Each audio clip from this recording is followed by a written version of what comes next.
Bien, merci et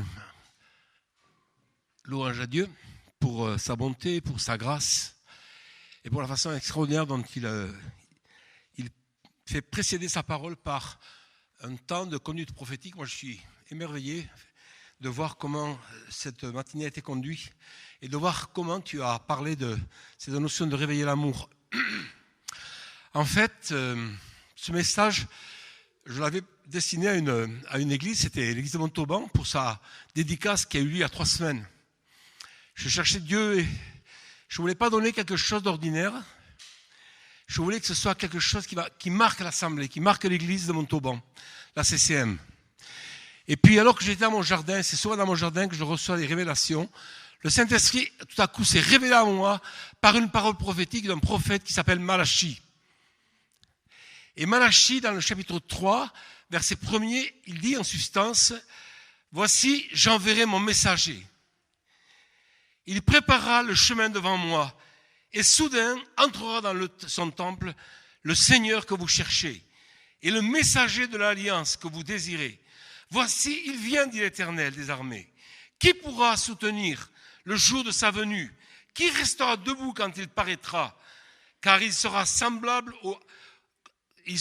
comme le feu du fondeur, comme la potasse des foulons. Il s'assiera, fondra et purifiera l'argent. Il purifiera les fils de Lévi. Il les épurera comme on épure l'or et l'argent. Et ils présenteront à l'Éternel des offrandes avec justice.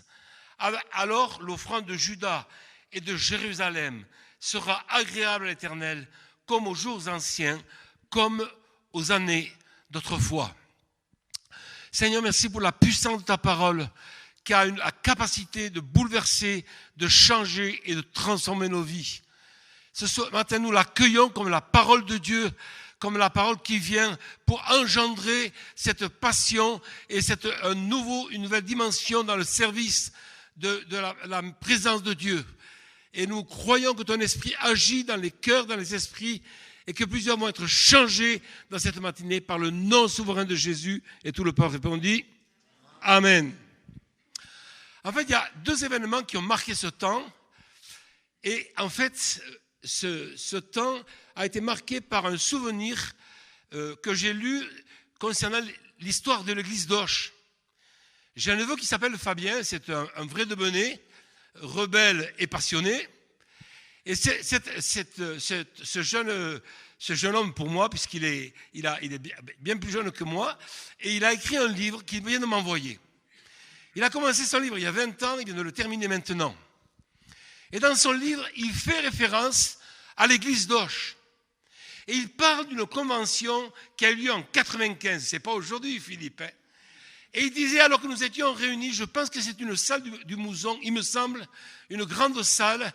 Et il dit, au milieu de ces temps d'adoration, de louange, la puissance du Saint-Esprit est tombée.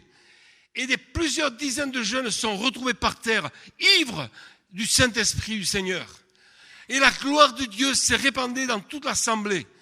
Et quand j'ai lu cela, j'ai dit, Seigneur, mais où est la dimension du feu qui a rempli l'église d'Auch à ce moment-là?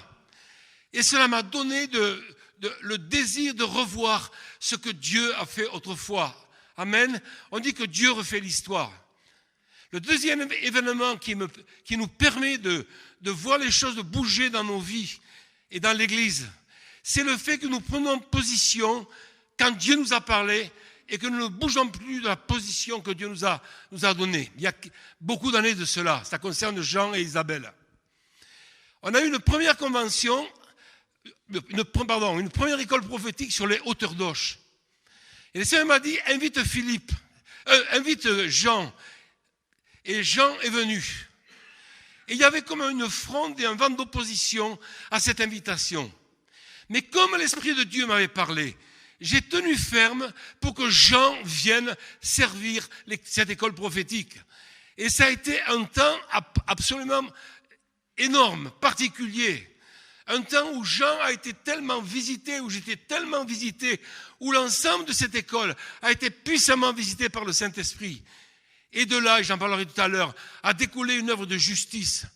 C'est le fait que Jean et Isabelle aient tout vendu, par la foi, ils ont quitté le lieu où ils habitaient et ils sont venus s'installer sur les hauteurs d'Auch. Et nous connaissons la suite, la façon glorieuse dont Jean a ouvert, en tout cas a manifesté ce désir de servir dans une entreprise du royaume qui s'appelle Onélia, entre autres. Et il a à la fois créé de la richesse et créé du lien social. Et je vais en parler ce matin. En fait, vous savez pourquoi cette parole et ce prophète a écrit? C'est parce que le thème central du livre, c'est la négligence du service lévitique. C'est la négligence de la maison de Dieu. Et quand il y a de la négligence dans la maison de Dieu, il n'y a plus le feu du réveil. Il n'y a plus la présence de Dieu. Mais Dieu qui est fidèle à sa parole, qui nous aime, même quand nous ne l'aimons plus, même quand nous ne le servons plus avec passion, même quand il n'y a plus le désir ardent de nous lever le matin pour rencontrer sa gloire, même à ce moment-là, Dieu continue à nous aimer passionnément. Alléluia. Et ce qui me plaît, qui m'a fortement impacté par rapport à l'église de Montauban, mais après j'ai compris que c'était pour toute l'église de France et pour l'église des nations, c'est le fait que dans ce temps troublé dans lequel nous sommes, le Seigneur nous dit, j'enverrai le messager de l'alliance.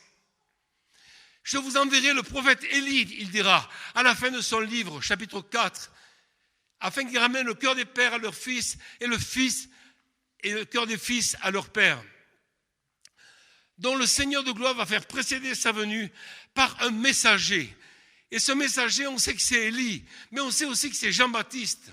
Le rôle de Jean-Baptiste était le suivant, c'était de préparer le chemin de celui qui vient. Il disait, concernant le Seigneur, qu'il n'était pas digne de délier la courroie de ses sandales. Et il allait dans les déserts et il prêchait le baptême de la repentance. Et c'était aberrant, des gens qui sortent des villes pour aller vers Jean-Baptiste.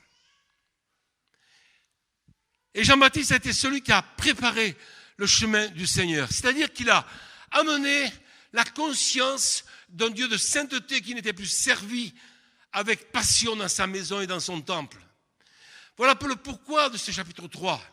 J'enverrai le messager de l'Alliance. Et cette parole m'a tellement impacté que j'ai dit, mais en fait, c'est le nouveau temple, c'est la deuxième maison. Et Dieu dit qu'il va bâtir cette nouvelle maison, ce deuxième temple, cette deuxième maison, et que la gloire de la deuxième maison, écoutez ça, sera supérieure à la gloire de la première maison. Mais alors, que sera la gloire de la deuxième maison, mes amis? Et je crois que l'Esprit de Dieu est en train de travailler au travers des épreuves et des difficultés que nous traversons, au travers de ce temps où la parole de Matthieu 24 est en train de s'accomplir. Il y a des guerres et des bruits de guerre, où il y a des famines annoncées et déjà en cours, alors qu'il y a tellement de bouleversements, de cataclysmes dans les nations, et alors que les hommes sont en train d'être remplis de terreur. Nous restons paisibles parce que nous connaissons la fin du livre. Nous restons appuyés sur le Dieu éternel. Nous campons sur le rocher des siècles parce que nous savons qu'il prépare un festin de mets gras, de mets succulents sur la montagne de Sion pour ceux qui l'aiment. Alléluia. Nous ne sommes pas de ceux qui pleurnichent et qui disent désespérément, viens vite Seigneur Jésus pour nous arracher à ce méchant monde. Non, nous sommes de ceux qui voulons marquer notre génération et cette ville d'Auch et ce pays de France de la marque des citoyens du royaume. Alléluia. C'est pourquoi l'esprit d'Élie est en train de venir. C'est un esprit de repentance, bien sûr. C'est un esprit qui nous amène à la purification de nos vies. Il y a quelques mois de cela, nous étions dans une rencontre à RNCI à Toulouse. Et dans un temps particulier, nous étions tous prosternés devant le Seigneur. Je me souviens encore de ce temps.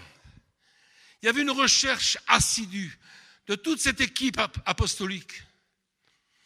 Et je me souviens, j'avais Raphaël à ma droite qui était prosterné avec son front contre le sol, et moi-même je me suis mis à genoux et la gloire de Dieu est descendue. Vous savez, c'était là comme le feu du foulon. Il y avait une dimension de la gloire de Dieu qui était là et personne n'osait se bouger, personne n'osait se lever. Et à ce moment-là, une vision m'est apparue. J'ai vu comme un sas dans lequel nous nous trouvions. Et j'ai vu un tas de vêtements. Et je sentais que l'Esprit de Dieu me disait, André, tu dois quitter tes vêtements parce que la gloire de la deuxième maison est derrière. Et tu ne peux pas dans ton humanité, tu ne peux pas dans ce que tu as expérimenté, dans ce que tu as vécu, tu ne peux pas transporter cet ancien nouveau manteau dans la nouvelle dimension de gloire que Dieu a préparée. Tu ne peux pas servir Dieu comme tu le servais il y a 10 ans ou il y a 20 ans. Tu as besoin d'une capacité, d'une qualification nouvelle. On a besoin de nouveaux vêtements. Et j'ai senti l'Esprit de Dieu. Et je sentais que c'était une révélation pour la maison de Dieu et pour moi-même. Quitter ces vieux vêtements. Quitter les souvenirs qui nous ont marqués, les mauvais et les bons. Et être capable de venir devant Dieu pour dire, je veux oublier ce qui est en arrière et je veux courir vers les choses qui sont devant. Seigneur, aide-moi, je veux quitter ces vêtements. C'est les vêtements qui sont usés, qui sont marqués par l'épreuve, marqués par nos erreurs, par notre péché. Vous savez, en ce moment, ce que Dieu me montre, c'est les erreurs que j'ai pu faire. Et dans le ministère, et avant d'être chrétien. Et à des moments, je souris et je suis rempli de joie. Parce que je dis, mais cet homme-là, il est mort. Je veux qu'il reste dans la mort. Parce que j'ai été revêtu d'un vêtement de justice, un vêtement nouveau. Alléluia. Et cette route vivante qu'il a préparée, je veux y marcher. C'est la route que Ésaïe va partager dans son passage au chapitre 35e. Une voie nouvelle où nul impur n'y marchera. Où il n'y aura plus d'agression. Seuls les justes y marcheront. Alléluia. Et c'est un chemin de gloire et de victoire que Dieu nous propose et dans lequel il nous invite à entrer. Alléluia. Donc nous avons besoin du ministère d'Élie et de Jean-Baptiste. Nous croyons que la dimension de ce ministère va amener une dimension de réconciliation entre les pères et les fils et entre les fils et les pères. Mais aussi une réconciliation entre les hommes, entre les tribus, entre l'homme et la femme. Alléluia. Entre les nations de la cité, entre les hommes de la cité, entre les hommes d'origine bien française, bien blancs, et ceux qui sont un peu plus colorés. Parce que Dieu est venu pour réconcilier toutes choses et pour ramener toutes choses, comme le dira Paul aux Éphésiens au chapitre 2, ramener toutes choses sur l'autorité d'un seul chef, le Christ. Dans le travail d'Élie, le travail de l'Esprit Saint, le travail de l'Esprit de Jean-Baptiste et d'Élie, c'est de nous donner, vous avez compris, un nouveau cœur, un nouveau regard, de nouvelles paroles, une nouvelle capacité d'aimer, comme on l'a partagé ce matin, une nouvelle capacité de servir, ne plus venir parce qu'il faut, parce que c'est dimanche matin à la maison de Dieu, mais y aller avec des chants d'allégresse et des chants de joie. Venir dans sa présence comme on l'a fait ce matin, en louant, en sautant et en dansant. Où est la fête de la maison de Dieu dans l'église locale? Où sont les rires et les joies? Où sont les paroles passionnées? Seigneur, nous voulons revivre.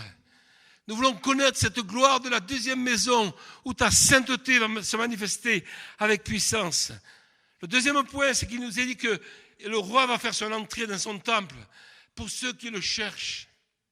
C'est la dimension de ceux qui sont épris de la présence de Dieu et qui le cherchent nuit et jour. Ce qui me plaît dans le livre de mon neveu, c'est cette passion pour Dieu. Et je dis, mais il est terrible ce garçon. Mais sa passion pour Dieu, elle m'interpelle. Des jours entiers, des nuits entières à chercher le Seigneur. C'est ça qui va faire la différence. J'aime ceux qui m'aiment, dira le proverbe, et ceux qui me recherchent me trouveront. Dieu attend que tu le cherches. Dieu attend que tu sois épris de sa présence. Dieu attend que tu fasses de lui le sujet de ta joie, le sujet de ton amour. Dieu attend que tu redeviennes un guerrier amoureux, un homme de passion, un homme de rencontre, un homme qui ne se contente pas d'une vie chrétienne, seulement marquée par les temps de réunion à l'église, mais un homme, une femme, dont le cœur est tourné vers le roi et qui attend la venue du Seigneur et sa gloire. Et partout où il est, il marque de la présence de Dieu le sol que ses pieds soufflent, marquent. C'est la soif de Dieu qui nous permet de le rencontrer. Et c'est ce qui fait la différence. Moi, ce que j'aime dans la personne de David, c'est que je me reconnais en lui, y compris dans son péché. Mais ce que j'aime par-dessus tout, c'est sa soif incommensurable de Dieu. Lorsqu'il écrit, Psaume 63 et ailleurs, « Mon âme a soif de toi ». Où sont les guerriers amoureux ici? Où sont les hommes et les femmes qui cherchent diligemment Dieu dans son sanctuaire? Où sont ces passionnés de l'Éternel? Ceux qui cherchent le cœur de Dieu, le cœur du Père, et qui ne sont jamais rassasiés de sa présence. Je me souviens de certaines réunions dans notre maison. On oubliait complètement l'heure. Ce n'était pas très raisonnable pour les enfants qui avaient école le lendemain. On commençait la réunion à 8h, mais souvent à 11h30, on était encore devant Dieu. Parce qu'il y avait une telle soif, un tel désir, une telle envie de rencontrer le bien-aimé. Ta soif de Dieu va faire la différence. Si tu n'as plus soif, tout à l'heure on fera un appel. Si tu n'as plus soif, on va prier pour que tu retrouves la soif de Dieu. Le désir de le chercher, de le rencontrer et de le trouver. La troisième dimension, c'est pour ça que j'ai demandé qu'on puisse prendre la Sainte Seine au milieu de l'enseignement, c'est la dimension du Dieu de l'Alliance. Je vous enverrai le messager de l'Alliance.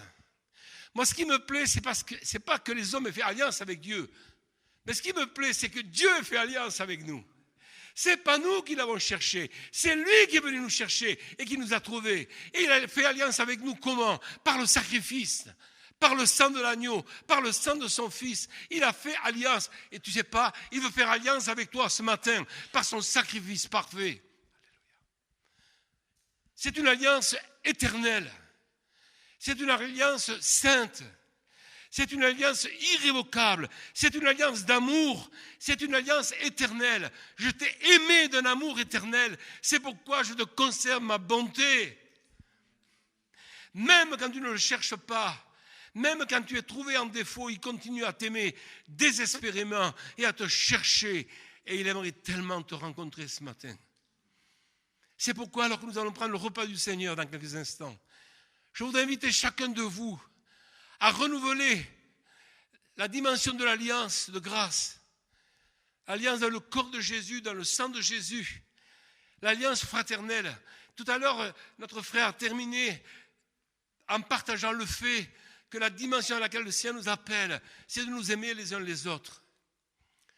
Cette alliance, c'est un repas d'amour, c'est un repas de partage, c'est un repas d'unité, c'est un repas où on apprend à se supporter les uns les autres, avec passion. C'est un repas où on aime, même si on est différent, même si parfois on n'est pas toujours d'accord sur tout. Mais c'est un repas dans lequel on est unis à Christ et on est unis à l'Église universelle. Je ne sais pas vous, mais je suppose que vous le faites. Mais je n'ai jamais autant prié pour le pays qui s'appelle l'Ukraine. Je n'ai jamais autant vu et perçu la tribulation par laquelle cette nation passe. Je n'ai jamais autant prié pour la Russie. Je n'ai jamais autant prié pour M. Poutine. Pour que Dieu puisse trouver son cœur. Alléluia. Je crois ce matin que dans la dimension de ce repas, il y a la guérison des nations. Il y a la guérison de la Russie et de l'Ukraine. Il y a une puissance de rédemption et de salut lorsque nous prenons le pain et le vin. Je crois à ce que disait Calvin, qu'il y a une présence surnaturelle, spirituelle, lorsque nous prenons le pain et le vin. C'est pourquoi, en prenant la coupe et le repas du Seigneur tout à l'heure, vous pouvez être guéris dans votre corps. Alléluia.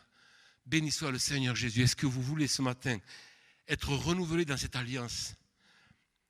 Est-ce que vous désirez prendre le pain et le vin d'une façon différente? Est-ce que vous désirez ce matin que la parole de Dieu puisse marquer votre vie dans cette journée, dans ce dimanche particulier où il y a une fête dans le ciel, où tout s'écrit gloire autour de lui et où il nous invite à venir avec lui dans la gloire? Amen. Est-ce qu'on peut se lever? Est-ce que ceux qui sont préposés au service peuvent faire passer le pain et le vin? Amen. Alléluia. Tu vas conduire ce moment? Vous venez autour des tables, donc. Il y a 4 tables, c'est ça? Alléluia. Et prenez le morceau de pain et puis peut-être priez, demandez à Dieu qu'il fasse une œuvre surnaturelle en vous. Et en prenant le vin, prenez conscience de l'importance de ce repas. Et rappelez-vous qu'il vous dit ce matin qu'il fait alliance avec toi par le sacrifice. C'est une alliance irrévocable, éternelle. C'est une alliance sainte. C'est une alliance d'amour.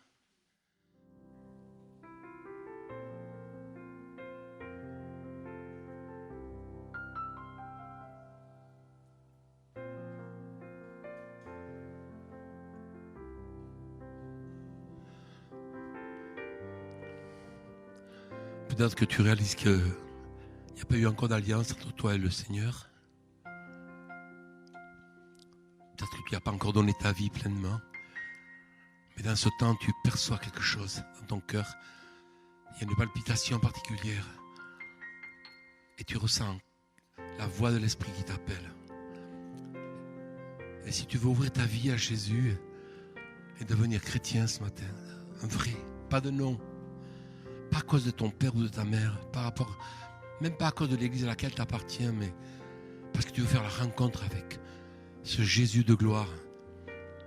Si tu veux le rencontrer, le connaître, tu peux te lever là où tu es et ouvrir ta vie à Jésus. Alléluia. Béni soit ton nom, Seigneur.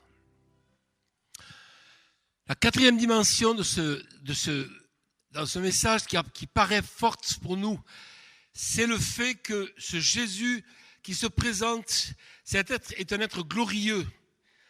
Et cette parole est terrible, et elle dit, mais qui pourra supporter le jour de sa venue? Qui restera debout quand il paraîtra? Il sera comme le feu du fondeur. Il n'y a pas de gloire. À bon marché, mes amis. Le Seigneur de l'Église, le Seigneur de sa maison, est un Seigneur de feu. Il n'est pas seulement ton ami. Il n'est pas seulement le bien-aimé.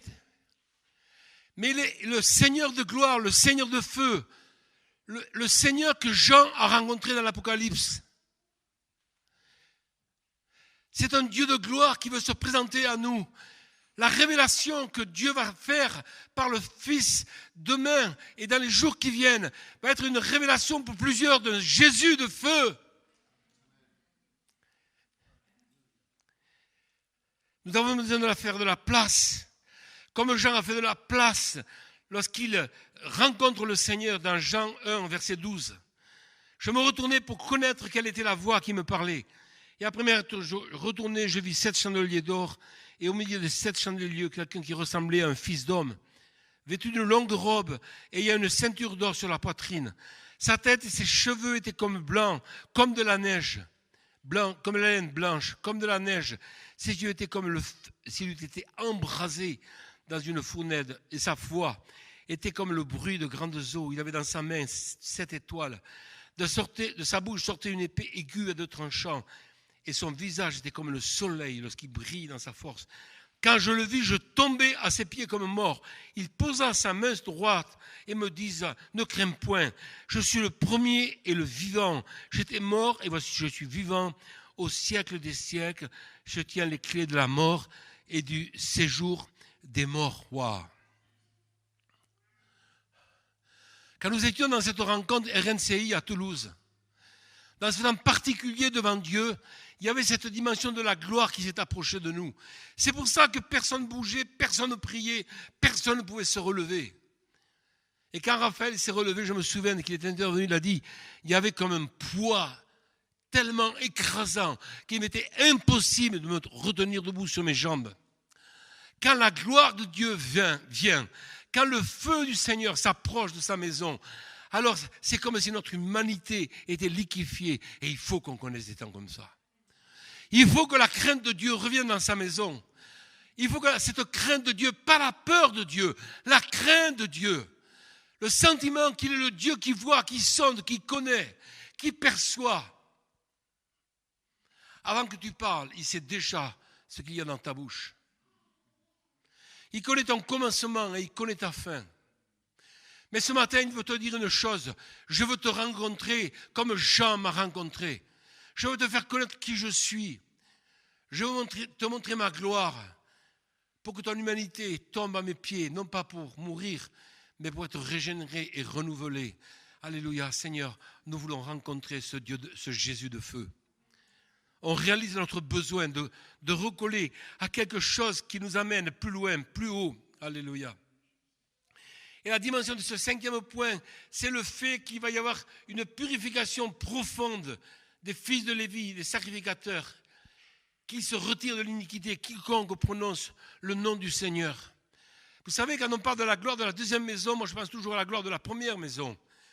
Et je me dis, mais si dans l'église on revivait Acte 5, si dans la maison de Dieu on revivait des temps où le Saint-Esprit mettait à nu le péché de son peuple, quel tremblement, n'est-ce pas? Quel tremblement! Alors, si vous la gloire de la deuxième maison, méfiez-vous parce que la gloire de la première maison, c'était déjà balèque, c'est-à-dire attention. Mais on veut rencontrer ce Seigneur de gloire. On est d'accord de rencontrer dans notre humanité le Seigneur dans sa dimension de gloire. On est d'accord pour se laisser changer, purifier. Alléluia. Voilà ce que disait Ésaïe au chapitre 52, verset 11. Partez, partez, sortez de là, ne touchez rien d'impur, sortez du milieu d'elle, mon peuple. Purifiez-vous, vous ne partirez pas en fuyant, car l'Éternel ira devant vous, et le Dieu d'Israël fermera votre marche. Tout à l'heure, notre frère, conduit par le Saint-Esprit, il a parlé de suivre Jésus partout où il va. C'est tiré d'un verset de l'Apocalypse, n'est-ce pas? Ils suivent l'agneau partout où il va. Et suivre partout l'agneau, où va l'agneau, va nous conduire dans des temps particuliers, parfois de détresse, parfois de persécution, parfois d'incompréhension. Mais l'assurance que nous avons, c'est que Jésus sera avec nous. C'est que le bien-aimé sera avec nous. C'est que celui qui règne dans le ciel ne sera pas parjure à sa parole. Je serai avec toi jusqu'à la fin du monde. Le 6e point, c'est le fait que nous devons présenter au Seigneur des offrandes de justice. Alléluia. C'est quoi les offrandes de justice? Je me suis posé la question et j'ai regardé ce que c'était la justice de Dieu. La base de son trône sont l'équité et la justice. Et il nous est parlé des œuvres justes des saints. Les œuvres justes des saints, c'est quand nous faisons les œuvres que Dieu a préparées d'avance. Les œuvres justes des saints, ce n'est pas forcément entrer dans un grand ministère de prédication, mais c'est parfois simplement ouvrir la porte à une personne qui a du mal à marcher ou qui s'appuie sur une canne. Les œuvres de justice, c'est d'aider une personne à traverser la rue. Les œuvres de justice, c'est de visiter les prisonniers. Les œuvres de justice, c'est de prier pour les malades.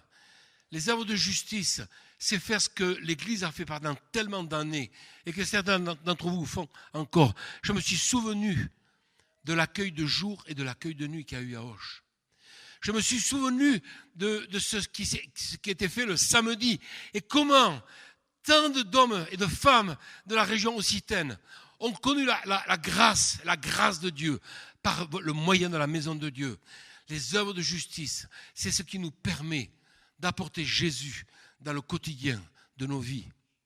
Je crois que l'œuvre Onélia a été aussi et est une œuvre de justice. Parce qu'elle crée de la richesse et elle crée du lien social.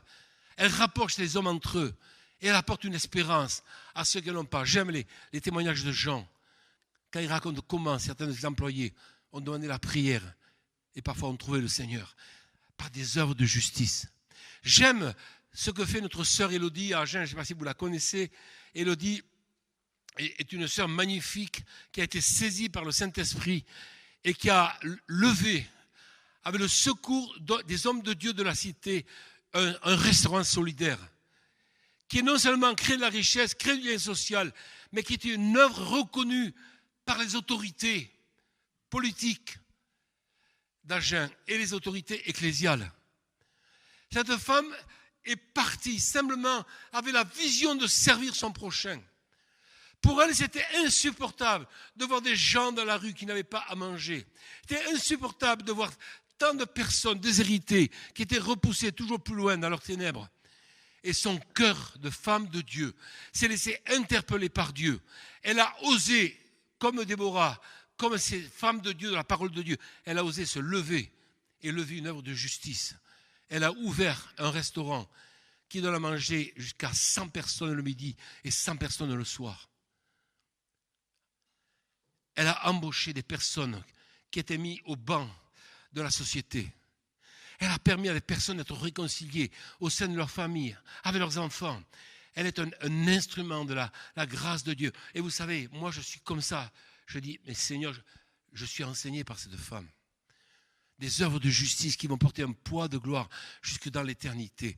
Si le Saint-Esprit t'a appelé à lever une œuvre de justice, obéis au Saint-Esprit. Et fais ce que le Seigneur te demande. Ce que tu as besoin, c'est de croire à la parole de Dieu. Quand j'ai invité Jean sur la parole de Dieu, plusieurs sont levés en me disant, tu ne vas pas inviter cet homme. Je dis, si, je vais l'inviter parce que Dieu me l'a dit. Et ça a tout changé. Ça a tout changé. Alléluia. C'est là que le ministère Samuel a commencé, au travers de cette école. Et c'est là que j'ai connu Jean et Isabelle. Et c'est là qu'on avait commencé à avoir une gloire de Dieu tout à fait incroyable. Donc, croire à ce que Dieu dit et camper sur la parole de Dieu. Qu'est-ce que Dieu a mis en toi? Ludovic, surtout, ne t'arrête pas, continue. Et ose aller où les autres ne vont pas. Ose aller sur des chemins qui n'ont pas encore été frayés. Mais toi, tu vas frayer un chemin pour le Seigneur. Et il y a des rêves qui vont venir encore en toi. Il y a des visions glorieuses que le Seigneur va te donner. Ose croire que c'est Dieu qui te parle et qui te dit, agis, je suis avec toi, comme un héros puissant. Et enfin, je conclurai avec un 7e point qui est le fait que Dieu va agréer le service de nos offrandes et il répondra avec gloire à nos supplications. Vous avez vu parfois comment Dieu répondait à nos prières. Vous savez comment parfois Dieu vient appuyer, vient attester ce que nous lui avons demandé en nous répondant même au-delà de ce qu'on lui a demandé. Parce qu'il est Dieu, parce qu'il est le Dieu qui aime les défis, alléluia, et de nous voir accepter les défis. Il est le Dieu qui ouvre une voie dans le désert. Il est le Dieu qui nous dit, je suis avec toi, comme un héros puissant. Alléluia. Je voudrais que tu retrouves, et le Seigneur le dit à plusieurs, le chemin de l'intercession, de la prière. Tout à l'heure, on a chanté « Réveille l'amour ». Et j'ai envie de dire, Seigneur, mais réveille l'esprit d'intercession. Réveille les guerriers amoureux. Réveille des hommes et des femmes, des jeunes gens. Alléluia. Parmi les jeunes gens qui sont là, dans cette école ici à Auch, que votre esprit soit réveillé pour la prière, pour l'intercession. Dieu a besoin d'intercesseurs. Je cherche un homme, Ézéchiel 22, verset 30, qui élève un mur, qui se tient à la brèche et qui prie en faveur du pays afin que je ne le détruise pas. Peut-être me diras-tu, moi je suis concerné par le fait que j'ai besoin de changer de vêtements. Est-ce qu'on peut se lever, s'il vous plaît? Je voudrais terminer par ce temps d'appel. Alléluia. Simplement un appel, tu vas répondre toi devant Dieu en conscience dans ce que tu as entendu, avec faiblesse dans ma bouche peut-être, mais ça peut être rendu puissant par le Saint-Esprit dans ta vie. Est-ce que tu réalises ce matin qu'il y a quelque chose de nouveau, un chemin nouveau, un nouveau temps dans lequel le Seigneur va t'introduire? Si c'est ton cas, si c'est ton désir, si tu veux déposer tes vieux vêtements, je t'invite à quitter ta place et venir dans l'allée centrale. Ne viens pas parce que les autres vont venir, mais s'il y a une conviction que tu as besoin de changer de vêtements, alors quitte ta place et viens maintenant.